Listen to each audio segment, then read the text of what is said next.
8, 12 এবং 15 দেখো এটা জোড়, এই সংখ্যাটা জোড় সংখ্যা, এটা জোড় সংখ্যা, কিন্তু এটা বেজোড় সংখ্যা। তাহলে আমরা কি করব? দেখো, হাই বন্ধুরা, আশা করি তোমরা সবাই ভালো আছো এবং সুস্থ আছো। আজকে আমরা শিখব সংক্ষিপ্ত পদ্ধতিতে লসাগু কিভাবে নির্ণয় করতে হয়। সংক্ষিপ্ত পদ্ধতিতে লসাগু নির্ণয়। এর আগে আমরা সংক্ষিপ্ত পদ্ধতিতে গসাগু কিভাবে নির্ণয় করতে হয় শিখেছি। তোমরা এখনো যারা জানো না তারা চাইলে আমার চ্যানেলে ভিডিও দেওয়া আছে, দেখতে পারো। তাহলে তোমরা একদম সহজে শিখে যাবে কিভাবে গসাগু নির্ণয় করতে হয়। আজকে আমরা লসাগু কিভাবে নির্ণয় করতে হয় শিখবো। তাহলে শুরু করার আগে তোমরা এখনো যারা আমার চ্যানেলটি সাবস্ক্রাইব করোনি তারা অবশ্যই চ্যানেলটি সাবস্ক্রাইব করবে এবং সঙ্গে থাকবে পরবর্তী ভিডিওটি সর্বপ্রথমে তোমাদের মোবাইলে পাওয়ার জন্য। এবং অলরেডি যারা সাবস্ক্রাইব করে রেখেছো তাদের অসংখ্য ধন্যবাদ। তো বন্ধুরা, আমার ভিডিওটি যদি তোমাদের ভালো লাগে তাহলে অবশ্যই একটি লাইক, কমেন্ট এবং শেয়ার করবে। তাহলে চলো শুরু করা যাক।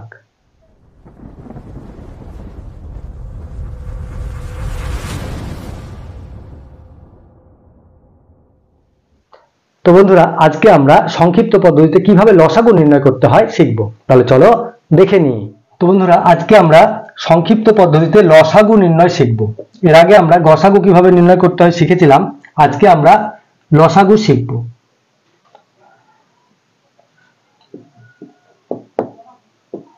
দেখো, 24 এবং 36-এর লসাগু আমরা নির্ণয় করব সংক্ষিপ্ত পদ্ধতিতে। দেখো, সংক্ষিপ্ত পদ্ধতি মানে এর আগে আমরা উৎপাদকের সাহায্যে শিখেছি।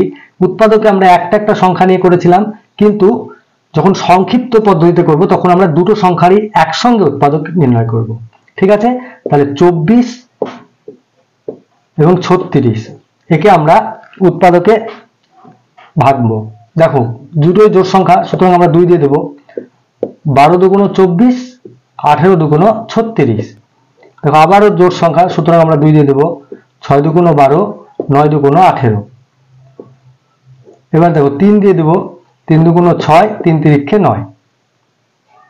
আর যাবে না, 2 আর 3 দুটোই মৌলিক সংখ্যা, সুতরাং এটা আর আমরা দিতে পারবো না। এবারে আমরা লসাগুটা দেখে নিই। নির্ণেয় লসাগু সমান সমান, দেখো গসাগুর ক্ষেত্রে আমরা কি করেছিলাম, শুধু যেগুলো দিয়ে আমরা উৎপাদক ভেঙেছিলাম সেগুলোই নিয়েছিলাম, কিন্তু এই নিচের এগুলো নিইনি। কিন্তু লসাগুর ক্ষেত্রে সবগুলোই আমরা নেব। 2 গুণিত 2 গুণিত 3 গুণিত 2 গুণিত 3। ঠিক আছে? লসাগুর ক্ষেত্রে সবগুলোই আমরা নেব, কিন্তু গসাগুর ক্ষেত্রে ছিল শুধু এইগুলো। ঠিক আছে? এটা কিন্তু সবসময় মাথায় রাখবে যে লসাগুর ক্ষেত্রে আমাদের সবগুলোরই গুণ বের করতে হবে। তাহলে এবার আমরা দেখে নিই। 3 দুগুণ 6, 3 6 18, 18 দুগুণ 36, 36 দুগুণ 72। তাহলে 24 এবং 36-এর লসাগু হলো 72। বোঝা গেল? এটাই হলো সংক্ষিপ্ত নিয়মে লসাগু। ঠিক আছে? এবারে দেখো, আমরা 3 সংখ্যার লসাগু কিভাবে নির্ণয় করতে হয় দেখব। 8, 12, 15। 8, 12 এবং 15-র লসাগু আমি নির্ণয় করব। দেখো, 3টে সংখ্যা। এক্ষেত্রে আমরা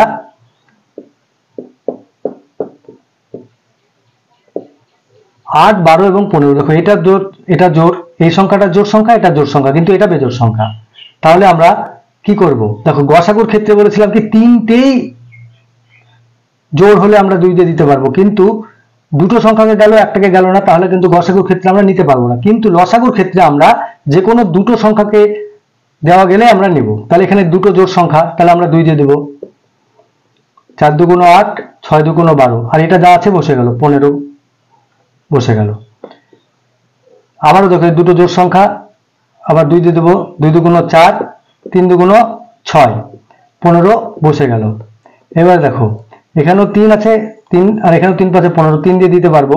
তাহলে আমরা 3 দিয়ে দেবো। 2 বসে গেল, 3 একে 3, 3 পাচ্ছে 15। ঠিক আছে? এবারে দেখো, মৌলিক হয়ে গেছে, সুতরাং আমরা আর দিতে পারবো না। এবারে আমরা লসাগুটা দেখি, লিখে নিই।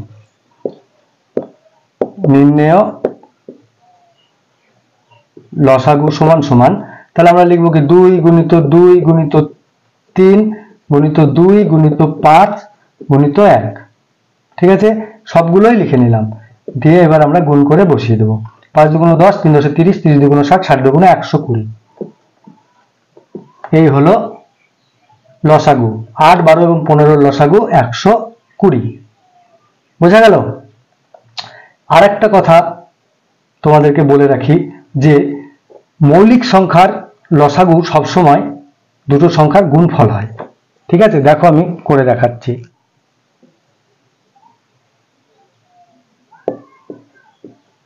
দেখো 7 এবং 11 লসাগু আমরা নির্ণয় করব, দুটোই মৌলিক সংখ্যা। এবার দেখো মৌলিক সংখ্যার লসাগু হয়,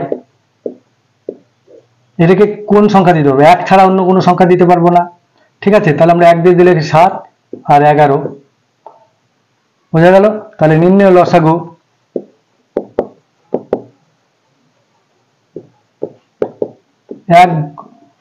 1 গুণিত 7 গুণিত 11 সমান সমান 7 এবং 77, 77 কে 77, তাহলে 7 এবং 11 লসাগু হলো 77। সবসময় মনে রাখবে লসাগুর ক্ষেত্রে সংখ্যা দুটির গুণফল হবে, মানে মৌলিক সংখ্যার লসাগু সবসময় সংখ্যা দুটির গুণফল। আর মৌলিক সংখ্যার গসাগু কি বলেছিলাম? 1। ঠিক আছে, মৌলিক সংখ্যার গসাগু সবসময় 1 হয় এবং লসাগু সংখ্যা দুটির গুণফল, এই কথাটা সবসময় মনে রাখবে।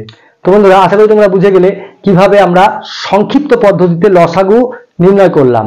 দুটো সংখ্যা থাকলে কিভাবে করতে হবে, তিনটে সংখ্যা থাকলে কিভাবে করতে হবে, এবং মৌলিক সংখ্যার লসাগু আমরা কিভাবে নির্ণয় করব।